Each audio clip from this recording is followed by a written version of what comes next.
In America today, something feels broken. Everyone senses it. A quiet collapse that doesn't make headlines, but you feel it in the air. In the grocery store lines, in the tired faces at work, in the rising loneliness. In the shrinking dreams of a nation that once believed anything was possible. Because God is not the backup plan, God is the source. God is the anchor. God is the only thing that can restore a nation. That has forgotten what truly matters. For decades, people were told the same promise: government will fix it, leaders will fix it, policies will fix it. But every year, people watch the truth unfold. The ones in power don't care, and the ones who care are never in power. Families are struggling to survive a system that feels indifferent. The middle class is dissolving like mist under the morning sun. People work harder and fall further behind. Everything costs more, everything takes more. And in the process of chasing survival, Americans have lost something deeper. A sense of direction, a sense of meaning, a sense of belonging. But here's the truth many are finally waking up to. When the world fails you, when institutions fail you, when those who promise to protect you abandon you, that is when God becomes visible again. Because God is the first frontier humanity ever had. And the last frontier we always return to. Before America built its skyscrapers, its armies, its wealth, its government, there was only God and man, only faith and hope. Only the desperate cry of a people who needed something greater than their own strength. And today, as America drifts toward a future filled with uncertainty, it feels like the nation is being pulled back to that original truth. People look at Washington and see chaos. They look at the economy and see fear. They look at society and see division. They look at their leaders and see actors reading scripts written by donors. And somewhere deep inside, Americans whisper the question: if they don't care about us, who does?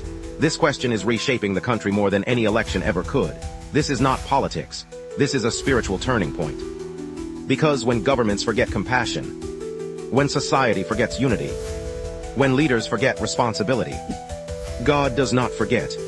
God becomes the place people run to when every other place has crumbled. And maybe, just maybe, this moment of national exhaustion is not a curse but a calling that says, return to me.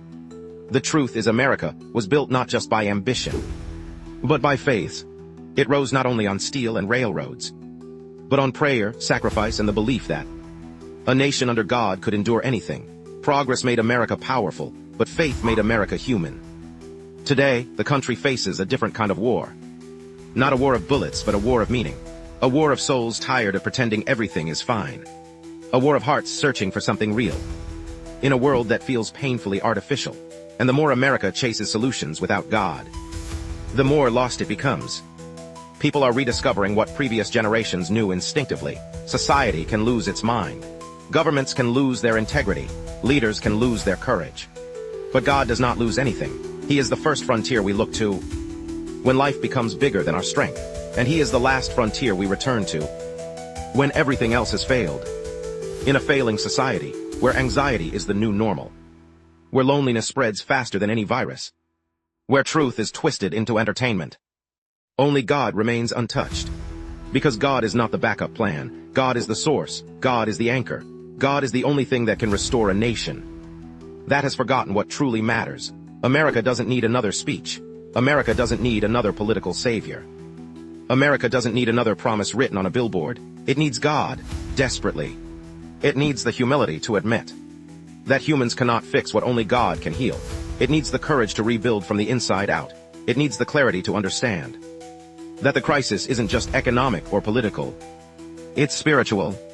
And this is why people, quietly, without announcement or applause, are returning to prayer, returning to gratitude, returning to the belief that life is bigger than chaos, and hope is stronger than collapse. Because when a society fails, God becomes the final fortress. When leaders abandon their people, God becomes the shepherd. When truth is buried, God becomes the light. Maybe that is the blessing hidden inside America's struggle today. The nation is being reminded that without God, everything breaks.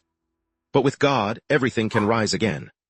So if you're listening to this, if you're exhausted, overwhelmed, or disillusioned, remember this: governments may not care, institutions may not care, society may not care. But God cares, and God is the first and last frontier that can save not only a nation, but the soul of every person living within it. America has been many things throughout history. Brave, flawed, proud, divided, ambitious, wounded. But it has always been strongest. When it stood on its faith. When it remembered who truly guides its destiny. And maybe it is time to remember again, because even in a failing society, even when the world seems to be collapsing, God remains the voice that whispers, I am here, I always have been. I always will be. And that alone, may be what saves America in the end. For too long, people trusted the systems built around them. They trusted that if they just worked hard, played by the rules, obeyed the leaders, and kept their head down, life would reward them. But the reward never came. The promises dissolved into fine print. And the compassion of institutions dried up like water under a desert sun. And in that emptiness, God's presence becomes impossible to ignore. Because when man-made systems fail, when the ideals of society collapse, when the leaders forget the people who depend on them, God begins stirring something in the hearts of those who have lost everything except faith. This is why millions across America, silently and without recognition, are praying more now than they ever have in their lives. Not because religion suddenly became fashionable, but because people finally understand that no government, no law, no politician can heal the human spirit. You cannot legislate hope. You cannot regulate peace. You cannot tax your way into compassion. You cannot vote your way into meaning. Only God can touch the places inside a nation that have been wounded for far too long. America's crisis is deeper than inflation, corruption, or division. Those are the symptoms. The real disease is spiritual forgetfulness. A nation that drifted so far from God that it began to believe it could sustain itself without Him. But the truth is simple. A country cannot abandon its foundation and expect to stand. A people cannot remove God and expect clarity. A society cannot worship wealth and expect peace. And so the collapse begins quietly.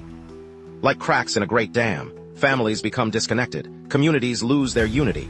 Work no longer brings dignity.